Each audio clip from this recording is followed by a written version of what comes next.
ஒரு venue selection தப்பா பண்றதுனால உங்க ஸ்பெஷல் டே அன்னைக்கு உங்க மைண்ட் செட் எவ்வளவு ஸ்பாயில் ஆகும்னு தெரியுமா? அது மாதிரிலாம் நடக்காம இருக்குன்னா நான் சொல்ற சிம்பிள் 4 ஸ்டெப்ஸை ஃபாலோ பண்ணுங்க. ஃபர்ஸ்ட் உங்க கெஸ்ட் தான். உங்க கெஸ்ட்டை நீங்க எத்தனை பேரை இன்வைட் பண்றீங்கன்ற ப்ராப்பர் கவுண்ட் எடுத்துக்கோங்க. அந்த கவுண்ட் வச்சு தான் நம்ம செகண்ட் லொகேஷன் ஃபிக்ஸ் பண்ண முடியும்.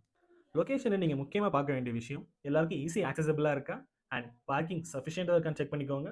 இன்கேஸ் நீங்க தூரத்துலேருந்து கெஸ்ட் இன்வைட் பண்ணிருந்தீங்கன்னா அவங்களும் ரெடி ஆகிறதுக்கு நியர்பைல ரூம்ஸ் அவைலபிளா இருக்கான்னு செக் பண்ணிக்கோங்க. டைனிங் கூட நீங்க ஸ்நாக்ஸ் ஸ்டாலும் சேர்த்து சொல்லியிருந்தீங்கன்னா அதுக்கான ஸ்பேஸ் இருக்கான்னு செக் பண்ணிக்கோங்க. நெக்ஸ்ட் உங்க ஈவெண்ட்டுக்கான டேட்டை நீங்க சூஸ் பண்றது தான். இதுவே நீங்க ரொம்ப முக்கியமான முகூர்த்த நாளை சூஸ் பண்ணீங்கன்னா venue rent, raw material cost எல்லாமே ஹையா இருக்கும். கொஞ்சம் ஆஃபீஸ் இந்த பிளான் பண்ணீங்கன்னா இது எல்லாமே கொஞ்சம் காஸ்ட் கம்மியா இருக்கும். உங்க நீட் எதுவோ அதுக்கேற்ற மாதிரி உங்க ஈவெண்ட்டை பிளான் பண்ணிக்கோங்க. And last budget.